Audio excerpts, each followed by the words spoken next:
Hi, I'm Annie. Today I'm going to talk about ENFPs on an island. Someone actually mentioned this in the comments a few weeks ago, and I looked through the videos and I'm sorry, but I could not find the comment and figure out who said it. I know it's there somewhere. It was a few weeks ago. But someone suggested that an island with only ENFPs would be fantastic. And that got me to thinking. It's a really interesting thought experiment to have only ENFPs on an island, or really any type. If you had all of one type on an island, how would that play out? So a few things come to mind immediately. It could be amazing, or it could be a nightmare. Also, all ENFPs are different. There's a huge variety in any type. Within any type, there's just a huge variety. If you get 100 ENFPs or 100 ISTPs, they're all so different. And that's one of the things that I really like about objective personality. You see that phenomenon, and studying Myers-Briggs doesn't really help you understand why that's possible. But in the objective personality system, you have the animals, the sexual modalities, the activation, and it helps you understand why so many ENFPs can just be completely different from each other. So I'm a consume sleep ENFP. I have play last. If I was on an island with a lot of ENFPs, some of them would be consume play. When I'm with anybody who has play higher, I feel a little drained. I'm sure that they're lovely people, but I can only handle a little bit of high play people before I need to remove myself from the situation and go have some quiet time. There's also a stereotype that ENFPs are chaotic, disorganized. Sometimes they're late to appointments. This just wouldn't work for me. I've had an appointment-based business for the last 15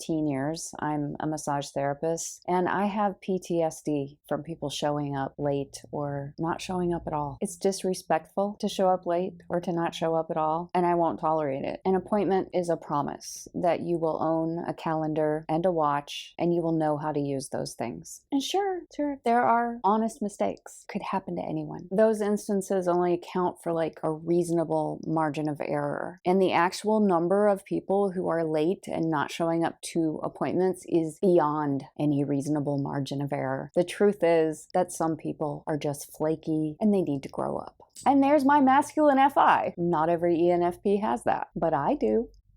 Also, even though my SI is my fourth function, it's double activated and it's masculine. So I'm going to be more aware of SI than other ENFPs might be. But even aside from the natural variance that would occur amongst ENFPs, if there were only ENFPs on an island, even more differentiation would occur. Since everyone has every function and the ability to use and develop any function, and people also have a natural tendency to step in and fill the voids that are missing in any given situation, that is what would happen on an island of all ENFPs. If FE was needed, for example, some ENFP from the group would step in and fill the void of FE. And there would need to be some sort of structure and organization, some rules in a society of all ENFPs. So someone would have to step in and use SI. I nominate me, and I nominate someone else to enforce that structure and rules, because I don't like enforcing structure and rules. I don't like telling people what to do. My blast is pretty low.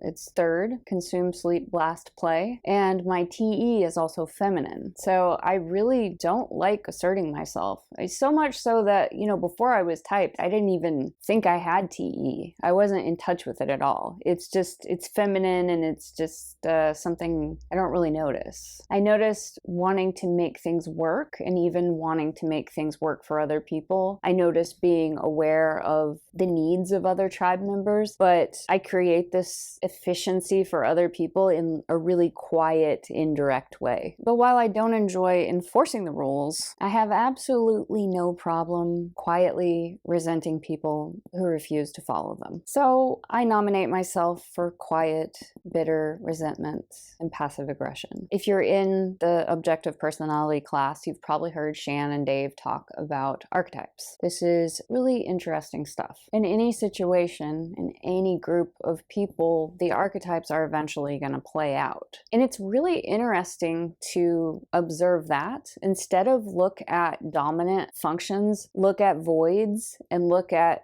who's filling the void and how people are interacting. It's a really interesting way to get to know someone and to get to know yourself, to observe yourself and see what voids you're leaving, and notice that you actually have the capacity to step in and fill voids when it's needed, because that's growth. When you step in and fill a void, even though it's not your dominant function, that's growth. And I've noticed myself doing this in various times throughout my life. If there's a really bad vibe in the room, believe it or not, I will step in and use FE. I know it's hard to picture, but even me, gun to my head, if needed, I can use FE. It doesn't come up very often because a lot of times there's someone else with much better FE who steps in to fill that void. And if I ever found myself in a meeting, if no one is leading and no one is fulfilling that TE role, I will step in with my feminine TE and sort of guide the group and blast a little bit and delegate. I have the capacity to do that. If no one else is leading, then I will step in just because I want to get the fucking meeting over with. So I might say something like, who wants to brainstorm this issue?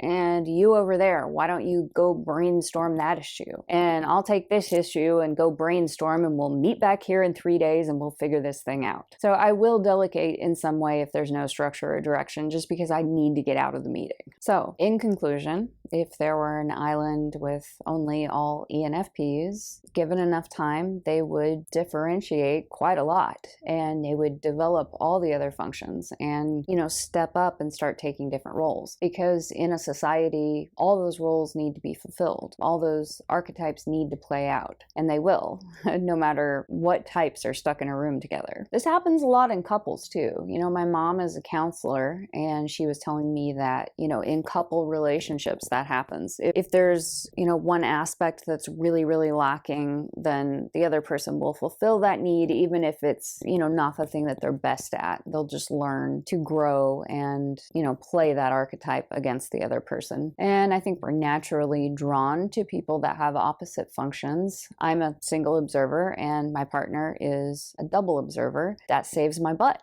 a lot of times. He's a single decider, and sometimes I step in and help him understand that the tribe isn't actually as scary as he imagines they are. I've also developed, I hope, a little bit more double observing because of him. A lot of times when I'm having a single observer freak out, meltdown, I imagine, what would Russ do? That's my partner. How would Russ deal with this situation? And that really helps me to grow, to be a little bit more cool under pressure when those observer freakouts come along. Life is really long. There is a lot of adversity, and it's that adversity that causes us to step in and fill those voids. And that's growth. That's evolution. That's integration. So really, anybody is going to do this throughout their life, given enough time and adversity, if they're on a growth path. If they have a growth mindset, then they're going to naturally do this. And that's why it can be difficult to type people who are older and wiser. You just evolve and learn and develop your other functions, and it's kind of hard to see. Like, is this something that comes completely naturally to the person, or did they learn that because of adversity and because they had to?